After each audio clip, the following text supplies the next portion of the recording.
नमस्कार मित्रों। हम लोग जात्याकृत्यो हो भेदा भेद चिंता, इस पे हम लोग चर्चा कर रहे थे। आज हम लोग तीसरे पाठ का हम लोग अध्ययन करेंगे। शुरू करते हैं। तो हम लोगों ने ये पढ़ा था, नहीं प्रेषणादि क्रिया साधनम सन्निवेश अपि तु व्यक्ति ही। प्रेषणादि जो कार्य हैं वो सन्निवेश का संभव नहीं है। वह किसका संभव है? वो व्यक्ति का ही संभव है। इसीलिए शब्द से अर्थ की जो प्रतीति होती है वह व्यक्ति की ही प्रतीति होती है, न कि सन्निवेश की। सन्निवेश माने क्या? आकृति। तो वही कह रहे, कारिका में कह रहे हैं, जयंत भट्ट जी कह रहे हैं, न च गामानयेत्युक्तः सत्यामपि तथा कृतौ चित्रमृत्स्नामयीं कश्चित् गामानयति बुद्धिमान। अर्थात उनका कहने का अभिप्राय ये है, जब गामानया यह कहा जाता है तो कोई भी बनाया हुआ चित्र और कोई गाय का खिलौना लेकर के नहीं आता। वहां पे सन्निवेश है लेकिन उसको लेकर के नहीं आता है। किसको लेकर के आता है? जो व्यक्ति गाय है उसी को लेकर के आता है। इसीलिए प्रेषण आदि जो क्रिया योग है वह सन्निवेश में संभव नहीं है। वो किसमें संभव है? वह व्यक्ति में ही संभव है।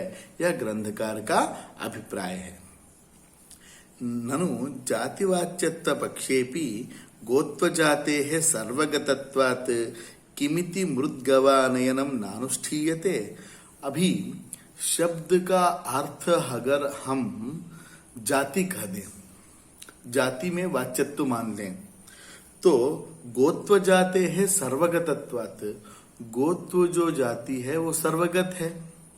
जाति सर्वगत होती है, तो जाति को हम सर्वगत मान लेंगे तो गोत्व जाति हर जगह है। किमिति मृद्गवानयनम नानुष्ठीयते। तो जाति तो मृत गवय में भी है, मृद गाय में भी है, तो वहां पर भी लक्षण का समन्वय हो, वहां पर भी जाति है, तो उसको ला सकते हैं। क्या समस्या है? कोई समस्या नहीं है। मैंने इनका कहने का अभिप्राय है, ननु जाति वाच्यत्व पक्षेपि, जाति में वाच्यत्व पक्ष मान लिया, मैंने शब्द का अर्थ जाति है ऐसा हमने मान लिया। तो गोत्व जाते हैं सर्वगतत्वात्। गोत्व जाति जो है सर्वगत है, गोत्व जाति हर जगह रहती है, ऐसा हम मान करके मानेंगे। किमिति मृद्गवानयनम नानुष्ठीयते। मृत गव का आनयन संभव नहीं है क्या? तो वो सुनकर मिट्टी का हम गाय लेके आ सकते हैं, क्योंकि वहां पर भी सर्वगत है। जाति सर्वगत होने के कारण मृत गाय में भी रहेगी, मिट्टी से बने हुए गाय में भी रहेगी, तो उसका भी हम ग्रहण कर सकते हैं, ऐसा ग्रंथकार कहते हैं। हस्ती किम नानीयते, तो कहते उच्चते। हस्ती किम नानीयते सर्वगतत्वात् जाते हैं, वो कहते हैं उच्चते। तो क्या? वो तो हाथी में भी है। जब जाति सर्वगत है तब तो हाथी में भी है, तो गाय को ले आइए ऐसा कहने पर हाथी को भी हम ला सकते हैं, क्योंकि गोत्र जाति तो हाथी में भी है। तो कहते हैं अथ सर्वत्र अस्तित्वेपि व्यंजक व्यक्ति नियमेन अपन्नूयते। तो कहते हैं सही बात है, सर्वत्र अस्तित्व है जाति का, पर जहां पर व्यक्ति होता है वही उस जाति का व्यंजक होता है। हर जगह जाति रहने पर भी अगर व्यक्ति नहीं हो तो उस जाति का भान नहीं होता है। जब व्यक्ति हो तभी वो जाति का भान होता है। तो गोत्व में भी क्या होगा? जो गोत्व व्यक्ति रहे, गोत्वनिष्ठ जो व्यक्ति रहेगा, गोत्व जहां रहता है वो व्यक्ति रहेगा तभी वो गोत्व जाति का भान हमें होगा, नहीं तो नहीं होगा। तो व्यक्ति जहां पर, व्यक्ति ही उसका व्यंजक है। जाति का व्यंजक कौन है? व्यक्ति ही है। तो हस्ती में क्या है? हस्ती में क्या कहते हैं, वहां पे व्यंजक नहीं है, व्यक्ति नहीं है। ठीक है। मृद्गवानयन में भी क्या है? जाति है, वहां पर व्यक्ति नहीं है। ठीक है। तो इस कारण से वहां पर भान नहीं होगा, ऐसा ग्रंथकार बताते हैं। हंत तर्हि सासनादिमत प्राणी गोत्व जातेर अभिव्यंजकः। तो सासनादिमत प्राणी जो होता है, सासनादिमत जो प्राणी होता है वही गोत्व का व्यंजक होता है। ठीक है। वो सासनादिमत प्राणी जो होता है वही क्या होता है? गोत्व जातेर अभिव्यंजकः, गोत्व जाति का अभिव्यंजक होगा। तो मृत से बना हुआ जो गाय है उसमें तो वो तो शासनावत प्राणी नहीं है। शासनादिवत प्राणी न होने के कारण उसका ग्रहण नहीं हो पाएगा, ऐसा ग्रंथकार बताते हैं। मृदगवयति नाति प्रसंग, इसलिए कोई समस्या नहीं है। इसलिए क्या होगा, मृदगव में अति प्रसंग नहीं होगा। जाति वाच्यत्वमाक्ष मानने पर भी मृदगव में अति प्रसंग नहीं होगा, क्योंकि मृदगव में कोई व्यक्ति नहीं है। वो शासनादिवत प्राणी होगा तभी वो गोत्र जाति का अभिव्यंजक होगा। ठीक है, तो मृदगव में क्या है, वहां पे शासनादिवत प्राणी तो नहीं है, इसलिए वहां पे गोत्र जाति का भान नहीं होगा, इसलिए अति प्रसंग नहीं होगा। एक सन्निवेशस्य च तत्र भावात् तद्वाच्यवादिनः नैनम अतिप्रसंगम अतिक्रामन्ति। ये जो आकृतिवादी हैं वो इस अतिप्रसंग को वारण नहीं कर पाएंगे। क्यों नहीं कर पाएंगे, क्योंकि तत्र वहां पर क्या है, वहां पर जो सन्निवेशवादी हैं वो अति प्रसंग को वारित नहीं कर पाएंगे। क्यों नहीं कर पाएंगे, तो उसका कारण ये बताते हैं कि वहां पर तो सन्निवेश है ही है, शब्द से अर्थ सन्निवेश ही है, तो वहां पर क्या मानना पड़ेगा, वहां पर आपको सन्निवेश होने के कारण वहां पर आपको क्या कहते हैं, जाति मानना ही पड़ेगा। अर्थात गोत्व माने गाय का जो पट है, माने गाय का जो चित्र है, और गाय का जो वहां पर आपको खिलौना है, शब्द से अर्थ का भान होता है। वह क्या हुआ, वह व्यक्ति, वह क्या हुआ, वह आकृति हुआ। ऐसा अगर हम लोगों ने मान लिया तो क्या होगा, तो आकृति तो गाय के खिलौने में भी है, सन्निवेश में भी है, तो उसको भी हमें अर्थ मानना पड़ेगा, तो अति प्रसंग हो जाएगा, अति प्रसंग हो जाएगा। ठीक है, तो फिर जहां सन्निवेश है वहां पर भी हम लोग को गाय मानना पड़ेगा, वो गाय है ऐसा मानना पड़ेगा, उसको भी लाना पड़ेगा, वो गा माने कहने पर गा। और मृत का जो खिलौना है, मिट्टी का जो खिलौना है, उसको भी लेकर के आना पड़ेगा। तो इस कारण से हम ऐसा नहीं मान सकते हैं। बहुत कठिन विषय है, इसको बहुत ध्यान से समझना पड़ेगा। सन्निवेशस्य च तत्र भावात् तद्वाच्यवादिनः नैनम अति प्रसंगम अतिक्रामन्ति। वो अति प्रसंग को अतिक्रमण नहीं कर सकते। कौन नहीं कर सकते, आकृतिवादी नहीं कर सकते। क्यों नहीं कर सकते, क्योंकि वहां शासनादिमत प्राणी जहां हो वहीं गोत्र जाति का अभिव्यंजक होता है। ऐसा कहे तो जाति वाच्यत्व पक्ष वाले तो बच गए, तो उनको तो वहां पर क्या है, शासनादिमत प्राणी नहीं है। कहाँ नहीं है, मिट्टी के खिलौने में नहीं है, और गोए के पट में नहीं है, हस्ती में नहीं है। लेकिन यहाँ पर शब्द से अर्थ की प्रतीति जब आकृति की होती है तो वहां पर क्या होता है, वहां पर व्यक्ति, वहां पर तो क्या कहते हैं, सन्निवेश तो है ही है पट में, उसके चित्र में, और खिलौने में तो सन्निवेश है ही है। तो वो अति प्रसंग का अतिक्रमण नहीं कर सकते। कौन नहीं कर सकते, आकृतिवादी नहीं कर सकते हैं, ऐसा ग्रंथकार बताते हैं। किम आकृतिवचनत्वे को शब्दस्य शुक्लादि गुणवाचिभिः पदान्तरैः सामानाधिकरण्यं न प्राप्नोति। अगर शब्द से अर्थ की प्रतीति अगर आकृति का हो तो क्या होगा कि आकृति, गो शब्द से अगर आकृति हम लोग लेंगे तो शुक्लादि गुणवाच्य भी पदांतर ही, शुक्लादि गुणवाचक जो दूसरे पदांतर हैं, हाँ, उनके साथ सामानाधिकरण्य नहीं हो पाएगा। अगर गो शब्द का हम लोग आकृति अर्थ लें, शुक्लादि गुण वाचक जो दूसरे पदांतर हैं उनके साथ गो शब्द का क्या नहीं हो पाएगा, सामानाधिकरण्य नहीं हो पाएगा अगर आकृति अर्थ लेंगे तो। क्यों नहीं हो पाएगा? क्योंकि शुक्लादि गुण जो हैं वह आकृति वृत्त नहीं है, आकृति में नहीं रहते हैं। वही कह रहा है, देखिए, नहीं, शुक्लादि गुणा आकृति वृत्तयः, शुक्लादि गुण जो है आकृति वृत्तियां नहीं है, आकृति में रहने वाली नहीं है। इस कारण से हमें शब्द से अर्थ का प्रतीति अगर आकृति का होता है तो समानाधि शुक्लादि गुणों के साथ समानाधिकरण्य भी प्राप्त नहीं होगा। ऐसा जयंत भट्टकार मत के विवरण के प्रसंग में करते हैं। फिर क्या कहते हैं, देखिए, तत्सामानाधिकरण्यादि बलवत्तया वरम व्यक्ति ही शब्दार्थयिष्यतः। तो सामानाधिकरण्य बल से वो कहते हैं कि शब्द से अर्थ की जो प्रतीति होती है वह तभी संभव है, वह व्यक्ति मानने पे ही संभव है। सामानाधिकरण्य बल से व्यक्ति को ही मानना चाहिए। अगर गो शब्द से अगर हम व्यक्ति लेते हैं तो शुक्लादि गुण तन्निष्ठ हो जाते हैं, सामानाधिकरण्य हो जाता है, कोई समस्या नहीं। तो सामानाधिकरण्य बल से हम क्या मानेंगे? गो शब्द से व्यक्ति का भान होता है, शुक्लादि गुण तद्वृत्ति है, इसलिए कोई समस्या नहीं है।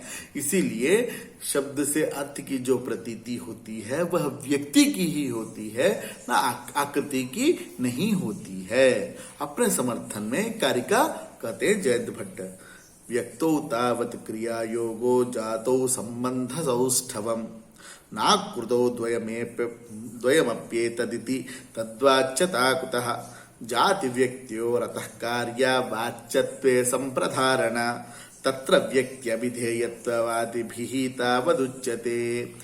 व्यक्तौ तावत् क्रियायोगो, व्यक्ति में जो है क्रिया योग है, व्यक्ति का ही प्रेषण आनयन इत्यादि होता है। जातो संबंध सौष्ठव, जाति में भी संबंध सौष्ठव है, दृढ़ संबंध है, ठीक है, शब्द और अर्थ का। नाकृतो द्वयमप्येतद्, आकृति में दोनों ही नहीं है, कि क्रिया योग भी नहीं है और ना ही संबंध सौष्ठव है। तो शब्द से आकृति की प्रतीति नहीं हो सकती है, ऐसा ग्रंथकार बताते हैं। जाति व्यक्त्योरतः कार्या वाच्यत्वे संप्रधारण, जाति और व्यक्ति में क्या करना चाहिए? अतः कार्य करना चाहिए। क्या करना चाहिए?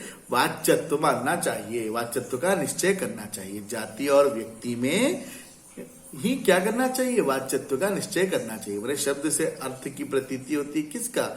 व्यक्ति का होता है और जाति का होता है, ऐसा हमें निश्चय करना चाहिए। संप्राधारणा मने निश्चय करना चाहिए। तत्र व्यक्ति अविधेयत्ववादिभिः तावदुच्यते, लेकिन अभी व्यक्ति अभिधेयत्व, केवल व्यक्ति का भान होना चाहिए, वो अभी कह रहे हैं। क्या कह रहे हैं? आगे कह रहे हैं, ठीक है। प्रयोग चोदना सामंजस्यात् व्यक्ति ही शब्दार्थः। प्रयोग चोदना सामंजस्य से व्यक्ति, प्रयोग होता है, प्रयोग माने किसी कार्य हम बोलते हैं, तो वो प्रयोग हुआ, और क्या हुआ? और चोदना सामंजस्यात्, चोदना माने प्रेरणा, वो किसका होता है? वो व्यक्ति का ही होता है, ठीक है। ये शब्द से अर्थ की जो प्रतीति होती है वह व्यक्ति की ही होती है। कैसे? उसका कारण क्या है? प्रयोग चोदना सामर्थ्यात्, प्रयोग माने कार्य करना, चोदना माने प्रेरणा देना। दोनों जो है किसमें हो सकता है? जाति को प्रेरणा नहीं दे सकते, व्यक्ति क्या कहते हैं, आकृति को प्रेरणा नहीं दे सकते, तो किसको दे सकते हैं? व्यक्ति को ही दे सकते हैं।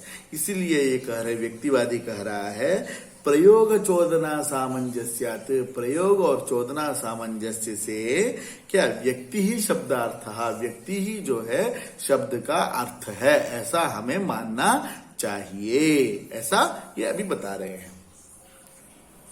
तो आलंबन विशेषण प्रोक्षणादि चोदना जातो असंगता भवन्ति। अभी देखिए, पशु का आलंबन करना, मारना अर्थ में है, विशेषण करना वो भी उसी अर्थ में। प्रोक्षणादि चोदना जातो असंगता भवन्ति, जाति में असंगत हो जाते हैं। वो सब किसमें संगत होते हैं? वह केवल व्यक्ति में संगत होते हैं। नहीं जाति आलभ्यते विशस्यते प्रोक्षते व जाति का आलंबन विशसन प्रोक्षण संभव नहीं है। वो कहाँ संभव है? वह व्यक्ति में ही संभव है। माने व्यक्तिवादी अपने मत को पुष्ट कर रहा है इन बातों से। अपि च षड्देया द्वादशदेया चतुर्विंशतिर्देया इति न जातिः षडादि संख्याभिर्युज्यते अपितु व्यक्तिः। 6 गाय ले आओ, 12 गाय ले आओ, हाँ 24 गाय ले आओ, ये सब कहाँ पर संगत होगा? जाति में। जाति तो एक है, तो कहाँ संभव होगा? यह व्यक्ति में ही संगत हो सकता है, जाति में संगत नहीं हो सकता है। ये अस्मात् तस्मात् सैव शब्दार्थः, इसीलिए व्यक्ति ही शब्दार्थ है। माने शब्द से अर्थ की जो प्रतीति होती है वह व्यक्ति की ही होती है, वह जाति की नहीं होती है, ऐसा ग्रंथकार हमें बताते हैं। अपि च यदि पश रूप अपाकृतः पलायेतान्यम तद्वर्णम तद्वयम समालभेतेति। अगर यज्ञ पशु को लाया गया, अगर वह पशु वहां से पलायन कर गया, तो कहते हैं क्या कहते हैं, वैसा ही पशु ले आओ, वैसा ही पशु ले आओ। अर्थात कहने का अभिप्राय क्या है? उसी वर्ण का वही पशु ले आओ, ऐसा कहते हैं। अगर जाति शब्दार्थ होता तो वही कह रहा है, देखिए पलायेतान्यम तद्वर्णम तद्वय समालभेतेति। यदि जाति शब्दार्थः स्याद् अन्यस्य आलम्भो नावकल्पेत ति अन्यस्य अपनीयमानस्य पशुद्रव्यस्य सैव जातिः। अर्थात यहाँ पे कहने का अभिप्राय ये है, वहां पर क्या कहा गया? उसी वर्ण का दूसरा पशु ले आओ। अगर हम शब्दार्थ अगर जाति मानते तो फिर उस जाति का हम ला ही नहीं सकते, क्योंकि वो तो भाग गया है। तो हमें दूसरी जाति का लाना पड़ेगा। इसीलिए वहां पर अभिप्राय क्या है? वहां पे शब्दार्थ व्यक्ति ही है, कोई दूसरा नहीं है, ऐसा ग्रंथकार बताते हैं। यदि जाति ही शब्दार्थः स्याद् अन्यस्य आलम्भो नावकल्पेत। अगर जाति शब्दार्थ होगा तो अन्य का आलंबन संभव ही नहीं है। ठीक है, तो इसीलिए हमें कि अन्य का आनयन संभव बनाया जाता है, ऐसा किया जाता है। इस कारण से हमें व्यक्ति में ही शब्दार्थ मानना चाहिए, न कि किसी अन्य में, ऐसा ग्रंथकार हमें स्पष्ट करते हैं। तत्र अन्यत्व संबंधः व्यक्तेरवकल्प्यते न जातेरित्यतोपि व्यक्ति ही शब्दार्थः।